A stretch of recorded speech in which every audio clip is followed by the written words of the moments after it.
करा, बीजेपी के शोषण के खिलाफ लड़ाई लड़ते रहे, आखिरी तक डटे रहे और जनता ने जो प्यार और स्नेह दिया उसका मैं हमेशा ज़िंदगी भर आभारी रहूँगा। मध्य प्रदेश में किसी की भी लहर हो, झाबुआ में सिर्फ कांग्रेस की और कांग्रेस के कार्यकर्ताओं की लहर चलती है। ये वापस से हमने साबित करा है और जो झाबुआ जिला हमेशा कांग्रेस का गढ़ रहा है वो हमेशा रहेगा, क्योंकि यहाँ पर कांग्रेस को चाहने वाले जनता भी है और कांग्रेस के लिए मर मिटने वाले कार्यकर्ता भी है।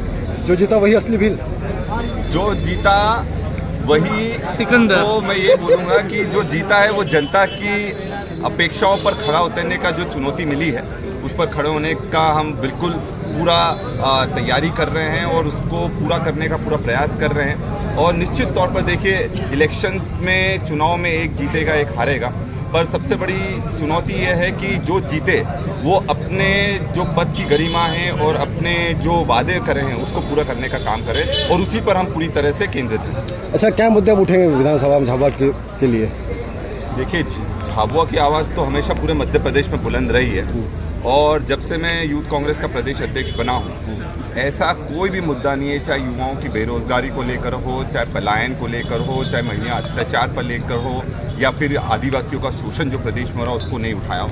अब पूरे दमखम से ये एक नया मौका मिला है जो सभी साथियों ने और जनता ने नई जवाबदारी दी है, इसको पूरी ईमानदारी से निभाने का हम प्रयास करेंगे और झाबुआ को किस तरह से यहाँ पर कॉलेज ला सकते हैं, मेडिकल कॉलेज ला सकते हैं, उसकी पूरी लड़ाई विधानसभा में दमखम से लड़ेंगे। और हमने जो पहले भी बोला था कि झाबुआ में पलायन एक बहुत बड़ी दिक्कत है कि लोग बाहर पर, तो यहाँ पर जब तक उद्योग स्थापित नहीं होंगे तब तक यहाँ पर रोजगार नहीं मिलेगा। और मनरेगा एक ऐसी योजना थी जो कांग्रेस के समय आई थी जिसके कारण पलायन बहुत हद तक रुका था, क्योंकि यहाँ पर मनरेगा में उनको रोजगार की गारंटी मिलती है। वो वापस से जो निधि इतने सालों से अटकी हुई है उसको निकलवाने का काम हम लोग करेंगे और युवाओं के लिए कोचिंग क्लासेस और शिक्षा के लिए नए संस्थान बनवाने का काम भी हम लोग विधानसभा में लड़कर करवाएंगे। अच्छा, मध्य प्रदेश में मोदी मैजिक की बात कही जा रही थी, झाबुआ में भी सभा हुई थी, कोई खास असर दिखने को नहीं मिला?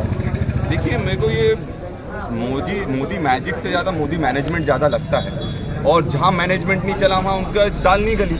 और अगर इस तरह का रिजल्ट तो फिर झाबुआ में भी आना चाहिए था, पर जनता ने अगर मन बना लिया है तो फिर कैसे आया नहीं, कैसे रिजल्ट वो आता जो बीजेपी सोच रही है। और मेरा ये कहना है, सबसे बड़ी बात है कि मोदी जी यहाँ पर आए और चुनाव आयोग को मैं ये कहना चाहूँगा, अगर उनने लाडली बहना के पैसे अगर 12 तारीख को नहीं डलवाए होते, उस पर इतना ज़्यादा प्रभाव दूसरी जगह भी नहीं पड़ता।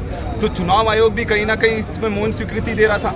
अगर आपको निष्पक्ष चुनाव करवाने हैं तो इस तरह का कोई भी पैसे का प्रलोभन नहीं दिया जाना चाहिए और ये चुनाव आयोग की जवाबदारी है कि उस चीज़ को रुकवाना।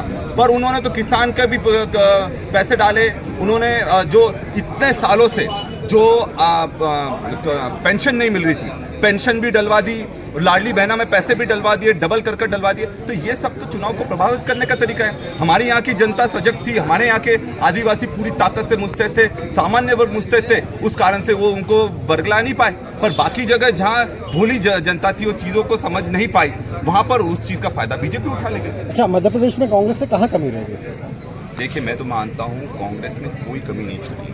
मतलब जिस तरह से कार्यकर्ताओं ने दिन रात एक कर दिया, मेहनत करी है, झूठे एफआईआर हुई है। मैं खुद का उदाहरण लूंगा कि मुझ पर जब पथराव हुआ आज तक उसकी एफआईआर नहीं हुई। मतलब पुलिस, पैसा और प्रशासन का जबरदस्त दुरुपयोग करा इन लोगों ने और तब भी अगर उसके खिलाफ भी हमारे लोग खड़े हैं तो ये हमारे कार्यकर्ताओं की एक जबरदस्त जीत है, जनता की बहुत बड़ी जीत है। चलिए डॉक्टर साहब, फिर आपको बहुत बहुत धन्यवाद। बहुत धन्यवाद।